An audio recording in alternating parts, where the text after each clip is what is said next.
ದಕ್ಷಿಣದ ಗಂಗೆ ಕಾವೇರಿ ನದಿ, ಕನ್ನಡ ನಾಡಿನ ಜೀವನದಿ ಕಾವೇರಿ. ಈ ಕಾವೇರಿ ನದಿಯ ಪ್ರಮುಖ ಉಪನದಿಗಳನ್ನ ಸುಲಭವಾಗಿ ಹೇಗ್ ನೆನಪಿಟ್ಕೊಳ್ಳೋದು? ಅದನ್ನ ನೆನಪಿಟ್ಕೊಳ್ಳಕ ಒಂದು ಸೂತ್ರ ಇದೆ, ಒಂದು ಕೋಡ್ ಇದೆ. ಯಾವುದು ಅಂತಂದ್ರೆ ಹೇ ಸುಶೀಲ ಅಕ್ಕ. ಹೇ ಸುಶೀಲ ಅಕ್ಕ.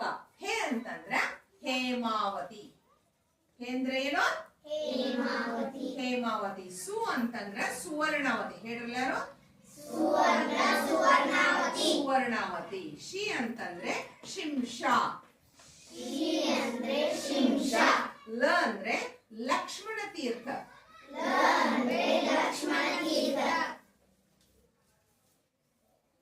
ಲಕ್ಷ್ಮಣ ತೀರ್ಥ.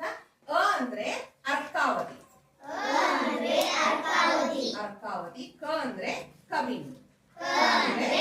ಕಬಿನಿ. ಹೇ ಸುಶೀಲ ಅಕ್ಕ. ಕಾವೇರಿ ನದಿಯ ಉಪನದಿಗಳನ್ನ ನೆನಪಿಟ್ಟುಕೊಳ್ಳುವಂತ ಸುಲಭವಾದ ಒಂದು ಸೂತ್ರ.